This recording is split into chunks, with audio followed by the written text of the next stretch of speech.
أعوذ بالله من الشيطان الرجيم بسم الله الرحمن الرحيم الحمد لله وكفى والصلاة والسلام على نبيه المصطفى صلوات الله وسلامه عليه وعلى آل بيته وقرابته وصحابته والتابعين لهديه إلى يوم الدين. أما بعد, chers téléspectateurs, salam alaikum wa rahmatullahi ta'ala wa barakatuh. Marhaba bikum dans votre émission Avis religieux. Bien sûr, nous sommes toujours en compagnie du professeur Mohamed Aouaz. Marhaba bikum Ustadna. Donc, professeur, à la fin de ce grand rite qui est le Hajj, bien sûr, c'est la fin de l'année hégirienne. Et puis, pour le musulman, pratiquement, c'est pour se remettre en cause, pour faire une révision, pour essayer de clôturer et de faire un bilan pour pouvoir affronter et aller vers l'année prochaine, bien sûr. C'est-à-dire le musulman, il est tout le temps d'une phase à une autre. Il est en train de vivre ce transfert, cette mutation, ce changement du temps. Donc, Wallah tabaraka wa ta'ala aqsama بالزمن, il a juré par le temps. والعصر إن الإنسان لفي خسر. Allah tabaraka wa ta'ala a cité dans plusieurs versets le phénomène du temps. D'ailleurs, Allah tabaraka wa ta'ala يقول في الآية إن عدة الشهور عند الله 12 شهرا في كتاب الله يوم خلق الله السماوات والأرض منها أربعة حرم. Et nous sommes pratiquement à la fin de ces 4 mois sacrés. Que pouvez-vous nous dire comme introduction concernant ce sujet? Bismillah ar-Rahman ar-Rahim. Alhamdulillah, salatu wassalamu ala sayyidina Rasulillah wa ala alihi wa sahbihi wa ba'd. Pour commencer, il faut d'abord que le croyant soit dans un engagement perpétuel dans sa vie religieuse et dans sa vie spirituelle. Ce n'est pas quelque chose qui est rattaché à un moment ou à un lieu. Sauf que il y a bien sûr ce changement, une légifération divine par rapport et rituel que Allah tabaraka wa ta'ala a établi pour les croyants.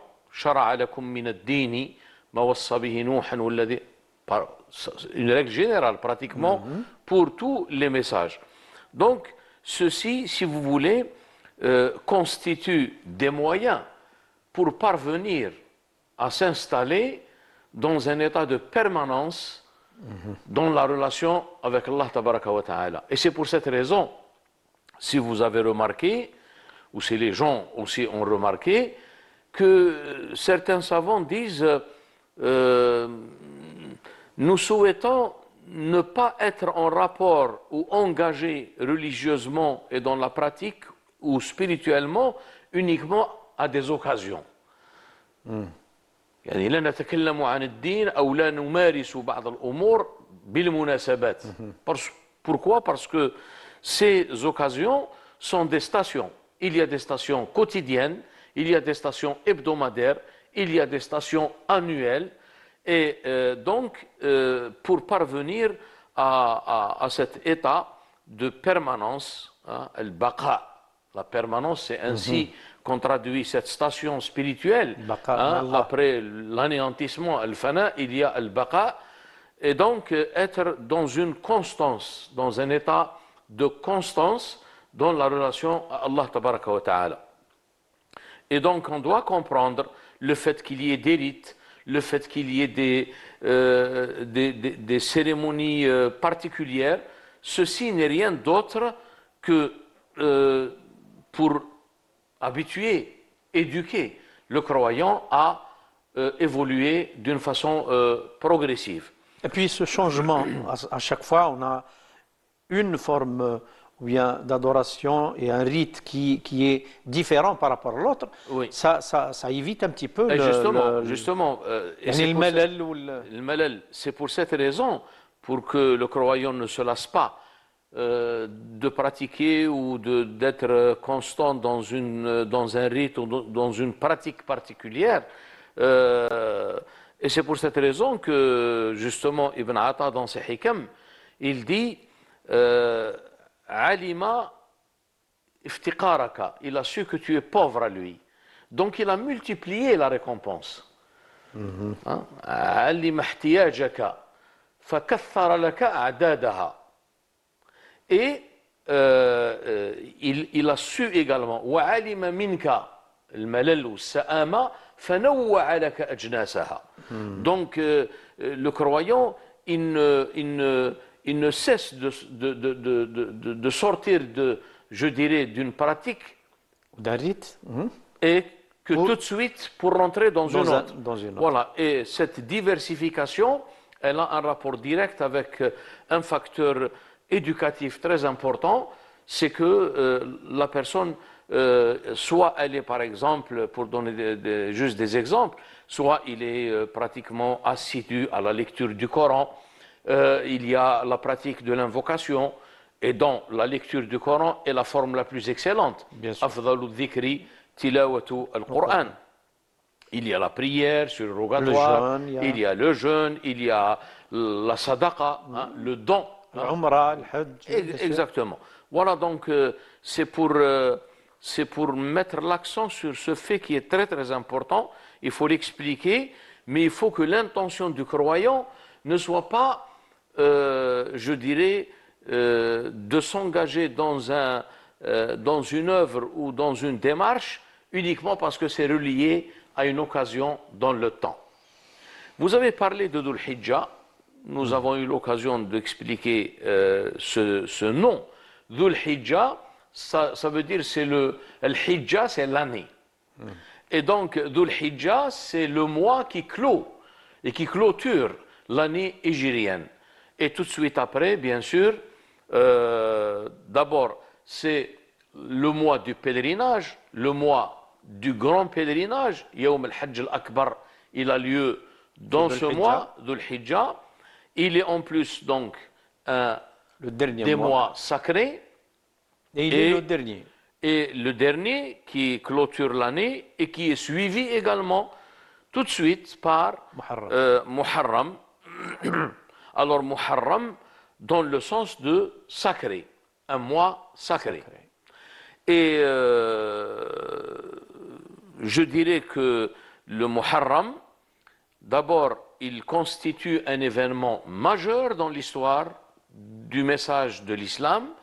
Il est en rapport direct avec l'événement de l'hégire, de l'immigration du prophète sallallahu alayhi wa sallam de la Mecque vers Médine.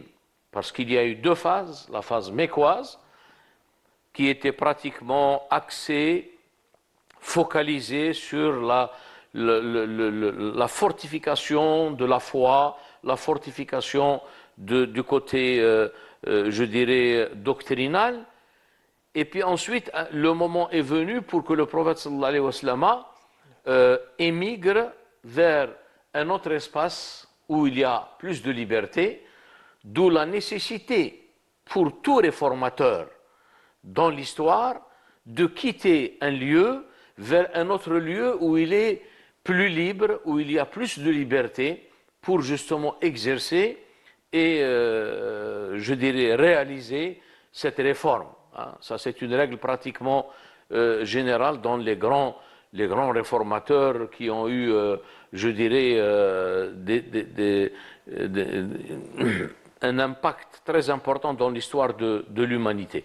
Et donc, le Muharram, il y a 570, la naissance du prophète sallallahu alayhi wa sallam, 610, la réception de la révélation, et 632, il y a eu le départ, 622, il y a eu le départ, l'immigration, et donc Omar ibn Khattab a pris cette date comme étant le début du calendrier musulman, hégirien. Donc, c'est un mois sacré. D'abord, il faut signaler qu'il y a 3 mois qui se suivent, les 3 mois sacrés, Dhul Qa'da, Dhul Hijjah et Al-Muharram. Et il y a Al-Munfarid, Rajab, qui est un mois, mais qui se situe. Et le prophète sallallahu alayhi wa sallam l'a situé. Lorsqu'il a dit Rajab al-Munfarid, il n'a pas dit seulement Rajab al-Munfarid, mais il a dit Rajab, alladhi bayna Jumada wa Sha'ban. Alors pourquoi cette insistance du prophète sallallahu alayhi wa sallam en disant que Rajab, en tant que mois sacré, à part, isolé, est situé entre 2 mois, qui est Jumada wa Sha'ban. Pourquoi? Parce que les polythéistes, à un moment donné, pratiquaient ce que le Coran appelle un nasi, le décalage. Hein? Et d'ailleurs, le Coran considère, une pratique païenne, bien sûr, voilà, le considère comme étant un surcroît de mécréance. Pourquoi? Et nous allons y revenir là-dessus. Parce qu'ils ont voulu toucher à l'ordre cosmique qu'Allah Tabaraka wa Ta'ala a établi depuis la création des cieux et de la terre et dans la table gardée, al-Lawh al-Mahfouz, et qui est évoqué dans le verset par le terme fi kitabillah. Inna iddat ash-shuhuri 'inda Allah 12 shahran fi kitabillah yawma khalaqa Allahu as-samawati wal ard. Donc pour empêcher cette, je dirais, action de décalage, Nabi sallallahu alayhi wa sallam l'a situé. Et donc vous, quand vous situez quelque chose en citant son début et sa limite vers la fin, ça veut dire personne ne peut exercer quoi que ce soit. Parce que les polythéistes prenaient les mois sacrés, qui sont sacrés dans l'ordre divin, et ils disaient par exemple, aujourd'hui nous ne sommes pas Muharram, ce n'est pas le mois de Muharram, mais ils disent que c'est un autre mois. Mais dans la réalité, c'est pour ça que le Coran il dit Zuyina lahum su'u a'malihim. Ça veut dire ils pensent qu'ils ont pratiqué un décalage, mais en vérité le décalage dans la réalité il ne s'est jamais réalisé. C'est une tentative de désordre, justement, de provoquer un désordre. Cette volonté de manipuler, d'avoir ce pouvoir temporel entre les mains, c'était une pratique pratiquement très ancienne. Il y avait كيفاش نقولوا كان صراع وتجاذب كبير بين les religieux et le pouvoir politique. يعني شكون يكون عنده le pouvoir على le temps. Oui. Pourquoi? Mais justement, quelle est la raison? La raison en est que quand il y a un message divin, l'avènement d'un message divin, nous parlons de l'islam, mais il y a eu d'autres avènements, d'autres messages qui sont dans leur essence l'islam. Tous les messages prophétiques, les messages divins sont en vérité rien d'autre que l'islam. Alors pourquoi il y a ce vouloir de provoquer ce désordre et de s'accaparer et de dominer? Pourquoi? Parce que le cycle donné de l'humanité est un cycle où s'exerce un conflit بين أهل الحق وأهل الباطل. Et donc أهل الباطل, lorsque le cycle arrive à son terme, la tentative de provoquer le désordre s'accentue. Pourquoi elle s'accentue? Parce qu'elle rentre dans ce que le Coran appelle la modification de la création divine. Taghyiru khalqillah. Ce n'est pas, je dirais, un péché ou une transgression sur le plan du comportement. Non, ça va très au-delà, bien au-delà de cela.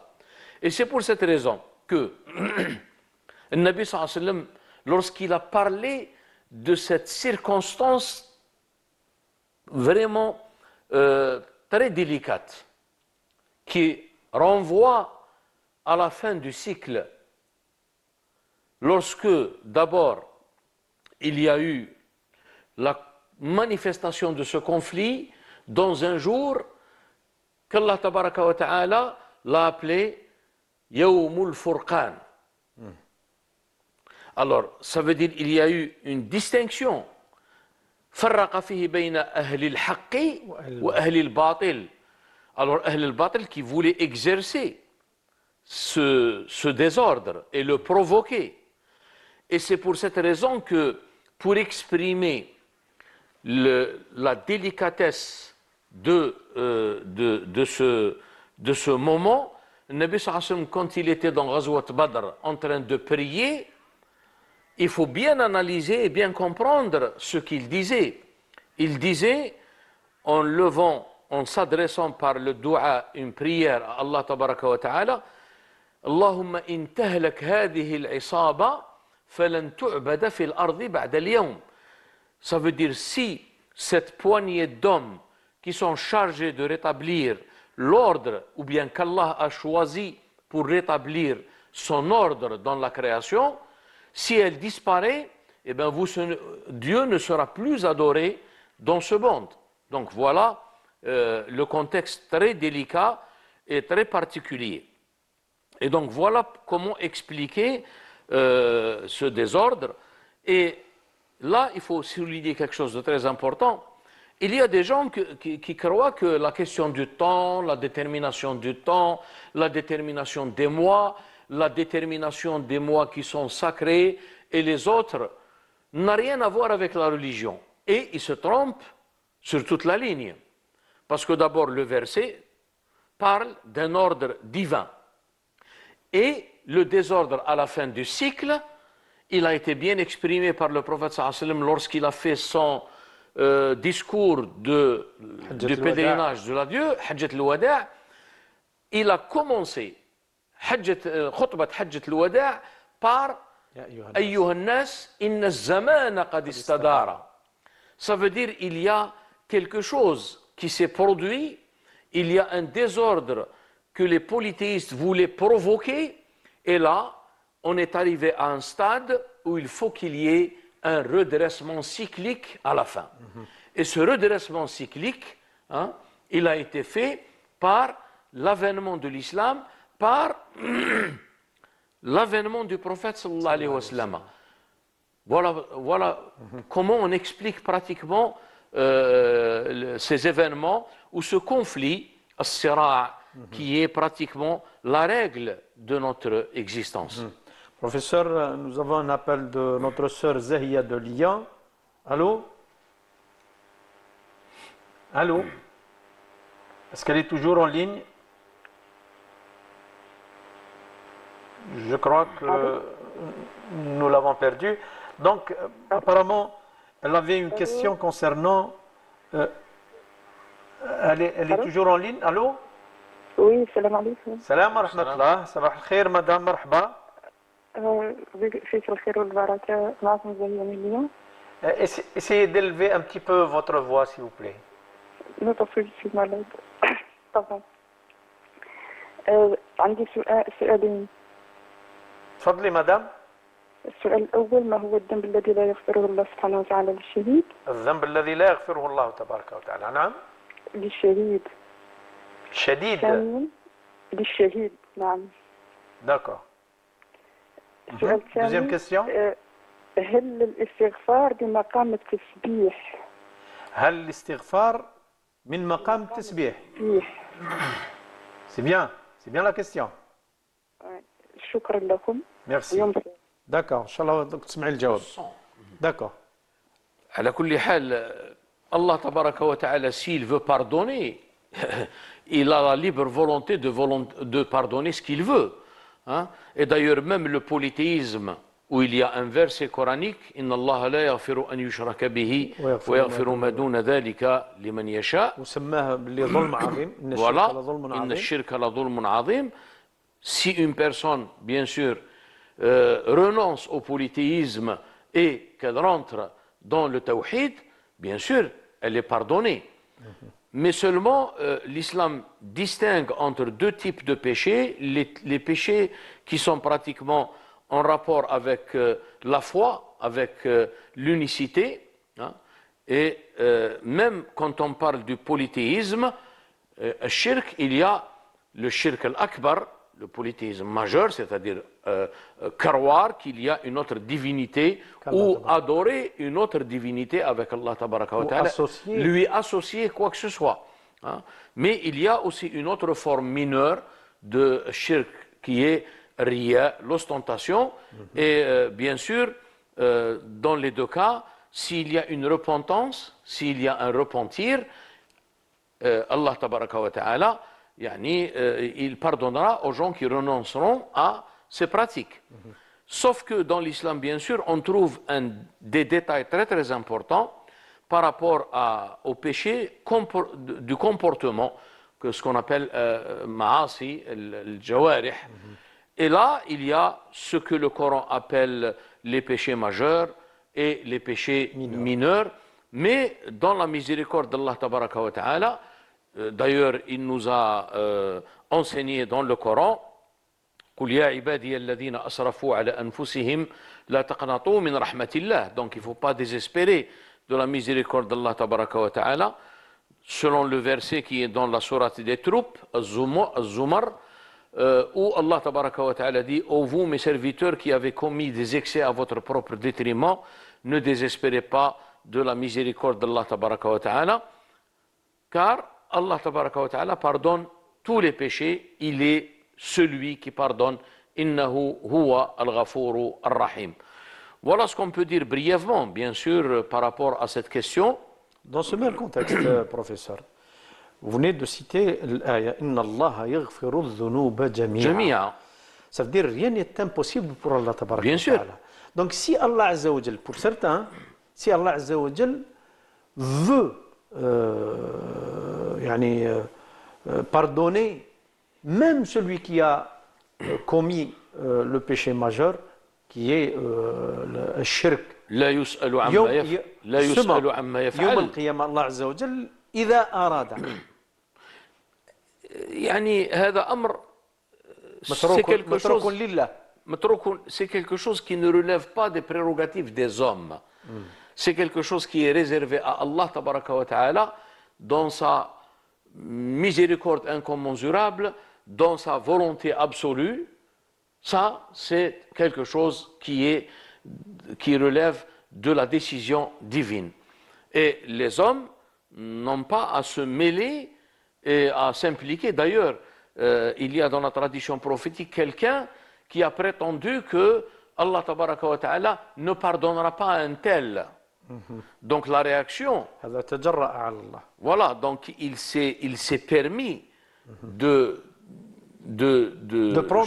s'attribuer quelque chose qui relève des prérogatives d'Allah tabaraka wa ta'ala, de sa propre volonté, de sa propre décision, de sa propre miséricorde.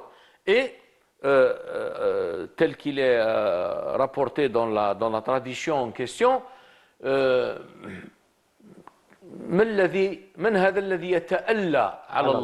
ça veut dire il se permet de décider à la place d'Allah tabaraka wa ta'ala en disant que Allah tabaraka wa ta'ala ne pardonnera pas à un tel. Donc il lui a pardonné et il va justement sanctionner cette personne qui s'est mêlée et qui s'est pratiquement introduite dans un domaine qui n'est pas le sien.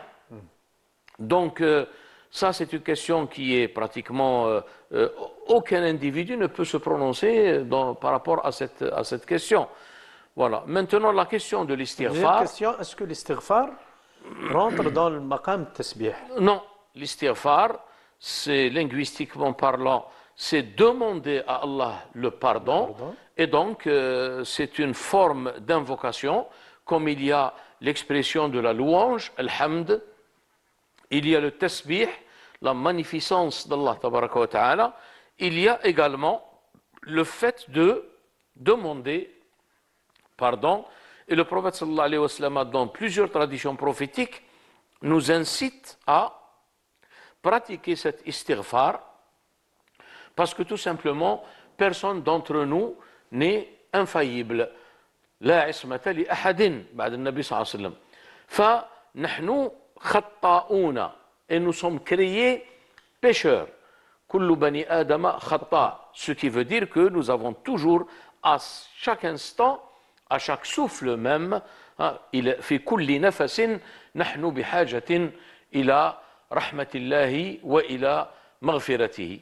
وذلك بالمداومة على l'istighfar, c'est-à-dire de pratiquer ce mode d'invocation qui est la demande de pardon ou d'absolution des péchés d'Allah Tabaraka wa Ta'ala, et plusieurs versets dans le Coran évoquent l'excellence et le mérite de l'invocation en général, mais il y a bien sûr des distinctions.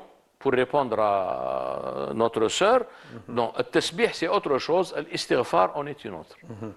On a une autre question de notre frère Mohamed. Il se demande يعني صيام الأيام البيض يعني وش الفائدة تاعها؟ C'est un jeûne surrogatoire où le prophète sallallahu alayhi wa sallam, parce que certains des compagnons du prophète sallallahu alayhi wa sallam jeûnaient. Et donc il y a même certains d'entre eux qui pratiquaient un jeûne continuel, al-wisal. Et donc le Nabi sallallahu alayhi wa sallam leur a interdit de jeûner d'une façon continuelle. Alors lorsqu'ils lui ont dit, mais nous voyons bien que vous jeûnez, le Nabi sallallahu alayhi wa sallam, innaka la tuwasil. Alors il leur a répondu, il y a des choses à propos desquelles vous ne pouvez pas vous comparer à moi. Je ne suis pas comme l'un d'entre vous dans certaines choses. Et la chose fondamentale qui distingue le Nabi sallallahu alayhi wa sallam ou un Nabi an ghayrihi, il y a d'abord la citation qui dit que Qul innama ana basharun, donc humain,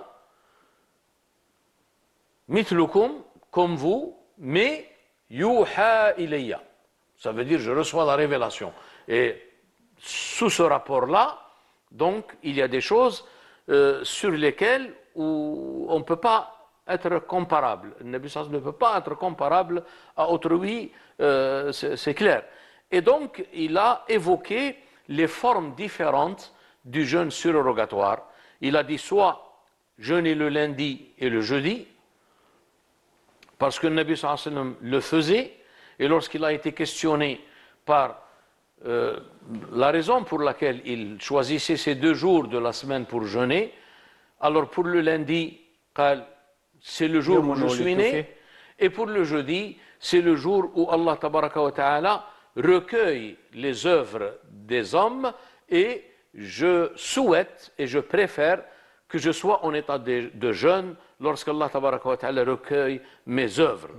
Et il y a, entre autres, cette possibilité qui est l'Ayyam al-Bid, qui est le 13, 14 et 15 du mois lunaire. Voilà, donc la personne a le choix, sachant que d'un point de vue juridique, selon l'école malikite par exemple, celui qui veut jeûner continuellement n'est pas interdit. Mais si on veut vraiment suivre l'exemple du prophète sallallahu alayhi wa sallam, pourquoi? Parce que généralement on a un certain excès de zèle et on dit voilà, moi je vais pouvoir faire ça, je vais pouvoir jeûner continuellement. Et c'est pour cette raison que un homme qui est venu voir le prophète sallallahu alayhi wa sallam pour jeûner, il était assez jeune, mais il est venu le voir après des années en disant que voilà, aujourd'hui, je ne peux plus observer le jeûne surrogatoire que je faisais auparavant. Le prophète sallallahu alayhi wa sallam lui a rappelé que c'est pour cette raison que je vous ai indiqué que la meilleure forme et la plus excellente du jeûne surrogatoire, c'est Siyamu Daoud, le jeûne de Sidna Daoud alayhi salam, qui jeûnait un jour par alternance. Il jeûnait un jour et il rompait le jeûne pendant le jour suivant. Mais j'insiste sur le fait que tout cela constitue des jeûnes surrogatoires et la personne, Elle peut par exemple de temps en temps jeûner les 3 jours du mois lunaire. Dans un autre mois, elle peut par exemple jeûner le lundi, le jeudi, ou bien elle jeûne en fonction de ses capacités par alternance, jeûner un jour et rompre le jeûne un jour. Professeur, Inch'Allah, on va prendre une petite pause, Inch'Allah, pour revenir sur cette même question, Inch'Allah. D'ailleurs, j'aimerais bien qu'on reste sur cette question après un petit moment, Inch'Allah. Salam alaikum wa rahmatullahi ta'ala wa barakatuh. ولي حبيب عزيز لا أبوح به أخشى فضيحة وجهي يوم ألقاه أغالط الناس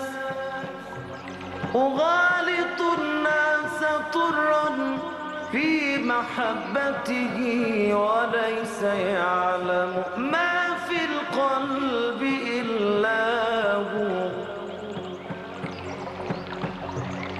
قالوا أتنسى الذي تهوى فقلت لهم من العجائب أينسى العبد مولاه قالوا أتنسى الذي تهوى فقلت لهم من العجائب أينسى العبد مولاه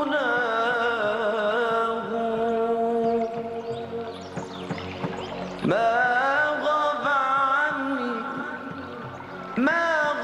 عني ولكن لست أذكره إلا وقلت جهارا قل هو الله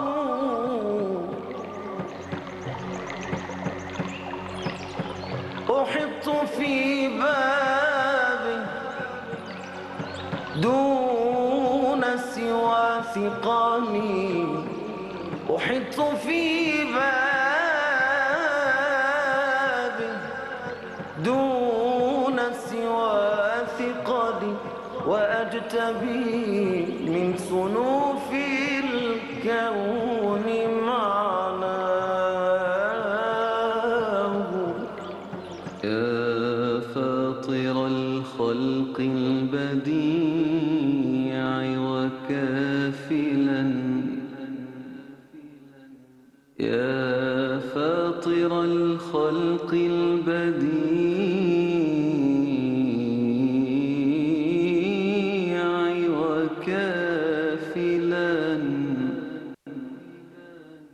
وكافلا رزق الجميع سحاب جودك Marhaba bikum, chers téléspectateurs, dans cette deuxième partie de notre émission. Bien sûr, je rappelle que nous sommes en direct et que vous pouvez nous joindre et poser vos questions au professeur Mohamed Iwaz, qui est bien sûr disponible pour vous répondre à tout moment dans cette deuxième partie. Donc, professeur, pour revenir sur la dernière idée, la dernière question dont on parlait, c'est par rapport à la question de notre frère Mohamed qui a demandé une explication concernant Siyam Ayyam al-Bid. Ce jeûne est en rapport avec un phénomène astronomique. Le fait que la lune soit pleine dans cette période. La pleine lune. Quel est le rapport entre le jeûne et ce phénomène? Est-ce qu'il y a quelque chose? Est-ce que Nabi alayhi salatu wassalam voulait régler ou résoudre une situation, un état où se trouve l'être humain par rapport à son physique, ou bien il y a autre chose? Je ne vois pas de relation quelconque avec le fait qu'il y a un phénomène cosmique, astronomique, et le jeûne lui-même. Et d'ailleurs, dans l'islam, comme vous le savez, même lorsqu'il y a eu un événement important quand même, qui était la mort Du fils du du prophète. fils du prophète sallallahu alayhi wa sallam, alors il y a eu entre-temps, ça a coïncidé avec le phénomène d'une éclipse, et le prophète sallallahu alayhi wa sallam est sorti voir les gens en leur disant: l'éclipse n'intervient ni à la vie d'une personne, ni à la mort d'une personne. Voilà. Mais seulement c'est l'une des manifestations cosmiques d'Allah tabaraka wa ta'ala. غير أن الله إذا تجلى لشيء من خلقه خشع. Voilà. Donc, le fait que c'est un signe cosmique, il rentre dans les signes de la création, et où on a été appelé à méditer sur ces signes. إن في خلق السماوات والأرض واختلاف الليل والنهار. Donc tout ça, il est relié bien sûr au phénomène de lunaire. مثلا Voilà. Allah tabaraka wa ta'ala, وأقم الصلاة لدلوك Voilà. الشمس. C'est quelque chose qui est en rapport avec un moment bien déterminé. Non, c'est le moment. C'est pas avec le phénomène en direct. Hein? Aqim as-salata à un moment bien déterminé pour nous montrer que le moment de la prière coïncide avec le coucher du soleil pour le Maghrib, par exemple. Le lever du soleil. Le Avant lever du soleil pour, Subh. pas pour Subh, pour Avant. le Duha. Pour le Duha. D'accord. Mais ce n'est pas parce qu'il y a un coucher du soleil qu'on doit prier. Donc il n'y a pas un rapport, je dirais, direct avec cette question. Donc il faut prendre la chose en tant que signe cosmique de la création, relevant et renvoyant à la grandeur d'Allah tabaraka wa ta'ala, et autre chose qui est la pratique du jeûne. Et cette pratique du jeûne, il n'y a pas de texte qui dit que, par exemple, je dois jeûner parce que il y a le phénomène de, par exemple, la pleine lune. Voilà. Il n'y a pas de texte qui met en relation les deux événements. Sauf que ce que je suis en train d'expliquer, que ça fait partie des signes de la création, et ça, c'est un thème pratiquement indépendant dans le Coran. On peut voir un tas de versets qui appellent à la méditation sur les signes de la création. J'en ai cité qu'un seul verset. Inna fi khalqis samawati wal ard wa ikhtilafil layli wan nahari la ayatin li ulil albab. Et dans d'autres versets qu'on peut également citer. Mais c'est une affaire de méditation. Mais c'est pas parce que ça coïncide avec un signe cosmique que je dois jeûner. Le jeûne, il est surrogatoire, hein, tout simplement. Nous avons notre frère Abdel Wahab de Paris. Allô? الو السلام عليكم. وعليكم السلام ورحمة الله وبركاته. مرحبا سي عبد الوهاب. بارك الله فيكم. تفضل. حبيت نسقسيك نسقسي البروفيسور عواز وانت. انايا ما نصومش رمضان، مرض نخلص عليه. عندك عذر؟ نعم. على خاطر انا مريض هذه مدة 15 سنة. داكور، ربي يشافيك ان شاء الله. الله ينورك. العام اللي فات وهذا العام ما قدرتش نخلص عليه. الله غالب الدراهم ما كاش. نصبت علينا هنا في باريس. قلت كي نهبط في الجزائر العام الجاي ان شاء الله نخلصهم على ضربة. داكور. اسكي يجوز؟ في الجزائر عندي دراهم في البنكة، ماني ممكن حتى واحد باش يروح البنكة يجبد. داكور. اسكي نهبط العام الجاي نخلصهم على ضربة كاع. اسكي يجوز لي؟ هذه لا كيستيون، ما كانش اون اوتر كيستيون. كان اون اوتر كيستيون. داكور. راك تسمع الجواب ان شاء الله. بسم الله الرحمن الرحيم. ما هو المانع؟ Quel est l'empêchement qui fait qu'il n'a pas pu s'acquitter de الفدية؟ ما عندوش. ما عندوش. قال لك je n'avais pas les moyens. لا حرج عليه. لما يصبح lorsqu'il arrivera un moment ou bien quand il viendra ici, puisqu'ici il aura peut-être la possibilité. Mais ما كانش une autre personne qui peut. Voilà. Donc à ce moment-là, quand il viendra, il s'acquittera de cette fidya. Il va évaluer pratiquement le nombre de jours. Pour le ramadan, c'est connu, 29 ou 30 jours. Généralement, en France, ça ne peut pas excéder les 6 euros ou maximum 7 euros par jour. Donc, il essaye de donner l'équivalent des 2 années, puisqu'il dit que c'est les 2 dernières années qu'il ne s'en est pas acquitté de cette fidya. ومليح يعني لو يوصي ما يدريش بنادم هذا وي. قال وي. بلي هذا راه دين تاع صيام الفديه تاعو كذا في حاله ما C'est اذا possible, في c'est حاله ما possible. اذا لا يبلي ويقدر Voilà, c'est possible. يعني الانسان Il peut يوصي bien sûr faire un testament, ou c'est-à-dire déléguer une personne Voilà. en lui disant voilà, je suis redevable de telle somme par rapport à la fidya du jeûne que je n'ai pas pu observer pour des raisons de santé, et à ce moment-là, la personne, elle donnera de son argent. D'accord. Professeur, pour certains, il y a ce qu'on peut appeler le caractère limité des théories modernes par rapport à l'explication du phénomène, de ce grand phénomène qui est le phénomène cosmique. Il y a une divergence entre ces théories modernes et la vision de l'islam. Justement, nous avions dit au départ dans cette émission qu'il y a beaucoup de gens, à tort d'ailleurs, ils ne considèrent pas le temps, l'évaluation du temps, la détermination des mois, de l'année et la détermination de certains événements qui sont rattachés à des moments dans l'année. Ils ne considèrent pas cela comme étant faisant partie de la religion elle-même.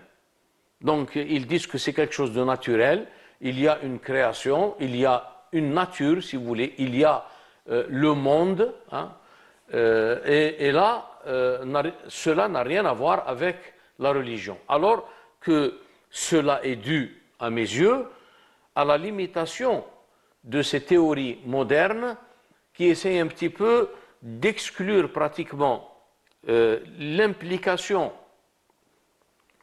ou l'intégration même de la religion dans les considérations de la création, c'est-à-dire de la nature. Et d'ailleurs, pour eux, ils parlent du hasard, et même dans les meilleures des conditions, lorsque ces théories modernes, qu'il s'agisse de la théorie de Max Müller ou de Eric Taylor ou de Durkheim ou d'autres, c'est des gens qui essayent un petit peu d'interpréter le phénomène religieux et de le définir d'une façon très limitée, qui ne sort pas du cadre social et humain. Le janib al-ijtima'i ou le janib al-insani. Alors que pour nous, hein, la loi, elle est globale, elle embrasse toute chose. Il n'y a pas quelque chose qui sort de la création d'Allah tabaraka wa ta'ala, parce que lui, il est Allahu khaliqu kulli shay'in. Et justement, dans ce cadre, et par rapport aux études modernes sur le phénomène religieux, que l'Oustad Malik Ben Nabi connaît très bien, puisqu'il a vécu dans ce contexte, et il a pris connaissance de ces théories, lui, quand il est arrivé, et je précise que cela a été évoqué dans sa définition de la religion, dans son ouvrage qu'il avait publié en français, qui est le phénomène coranique, traduit ensuite par Abd Sabour Shahin, Zahira al-Qur'aniya.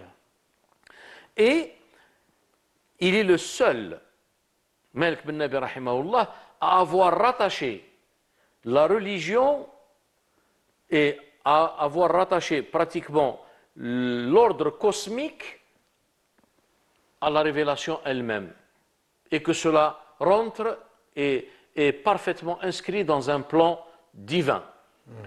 C'est sa définition de la religion. الدين ظاهرة كونية تتحكم في فكر الإنسان وحضارته. Et là, c'est pratiquement ce que dit le Coran.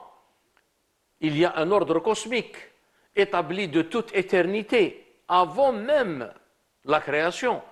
إن عدة الشهور عند الله 12 شهرا في كتاب الله يوم خلق السماوات والأرض. Alors, في كتاب الله, en consultant par exemple le commentaire d'Al-Qurtubi, il dit في كتاب الله, c'est اللوح المحفوظ, la table bien gardée, ou la table gardée. Ça veut dire il y a la manifestation de quelque chose qui a été établi de toute éternité et personne ne pourra altérer, ne pourra, je dirais, toucher à cet ordre cosmique.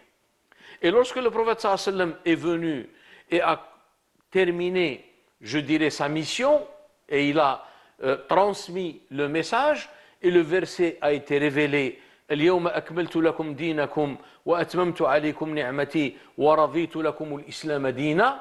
Aujourd'hui, j'ai parachevé pour vous votre religion, j'ai rendu ma grâce à votre adresse parfaite et je vous ai agréé l'islam comme religion. Alors, ce jour-là, qui est Yom Hajjat al-Wada', c'est là où le Nabi sallallahu alayhi wa sallam a dit: أيها الناس إن الزمان قد استدار كهيئته يوم خلق الله السماوات والأرض.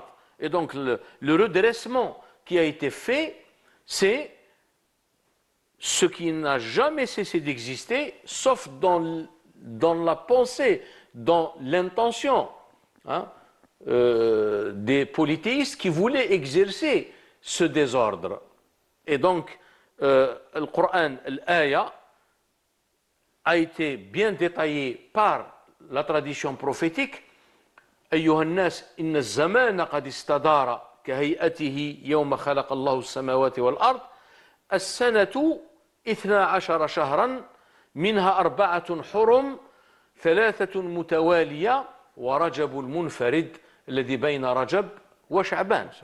Donc, pour nous montrer que rien ne sort, voilà, rien ne sort de la création d'Allah Tabaraka wa Ta'ala, et rien n'est autre chose qu'un renvoi et qu'une interpellation pour méditer sur les signes de la création. Et les signes cosmiques, et les signes même sociaux, humains. Parce que Allah Tabaraka wa Ta'ala يقول: سنريهم آياتنا في الآفاق وفي أنفسهم. Nous leur montrerons nos signes dans les horizons, ça c'est l'aspect cosmique, l'ordre cosmique. وفي أنفسهم حتى يتبين لهم أنه الحق, jusqu'à ce qu'ils prennent conscience et qu'il devienne évident pour eux qu'il est la vérité. Et donc rien ne sort de ce cadre-là. Donc c'est une vision globale, c'est une vision, comme on appelle ça, رؤية الكونية شمولية, une vision cosmique, et le temps, la détermination du temps, la détermination des mois, la désignation des mois entre sacrés et non sacrés, tout cela relève de données qui sont dans la révélation, à commencer par le verset Inna iddat ash-shuhuri 'inda Allahi 12 shahran, et le décalage qui est mentionné dans ce verset que les polythéistes pratiquaient, et également qui a été détaillé par le prophète sallallahu alayhi wa sallam dans son discours du pèlerinage de l'adieu. Professeur, avant de terminer, en moins de 3 minutes, si vous permettez, nous sommes à la fin de l'année hégirienne. Nous allons recevoir, nous allons accueillir le nouvel an. 1448 quels de sont les l'Hégire. conseils que vous pouvez donner aux musulmans avant de recevoir cette نسأل nouvelle الله année? تبارك وتعالى أن يدخل علينا هذه السنة بالأمن والبركة والخير والنصرة والفرج للمسلمين خاصة جميعا. وللإنسانية عامة, parce qu'il ne faut pas oublier que nous sommes porteurs d'un message et les promesses de l'islam, tôt ou tard, elles se réaliseront. Inch'Allah. Et nous espérons que, Inch'Allah, cette nouvelle année hégirienne soit, Inch'Allah, une année de prospérité, de paix, Inch'Allah, et de bien. Khair kulluha, Inch'Allah. Inch'Allah, tabaraka wa ta'ala. Merci beaucoup, professeur, pour toutes ces réponses. Inch'Allah, J'espère qu'elles étaient satisfaisantes pour nos téléspectateurs. Donc, on vous donne rendez-vous dimanche prochain, Inch'Allah, si Allah Azza wa Jal le veut bien. Donc, à la même heure, bien sûr, comme d'habitude, soyez au rendez-vous. Barakallahu fikum. Wassalamu alaikum wa rahmatullahi ta'ala wa barakatuh.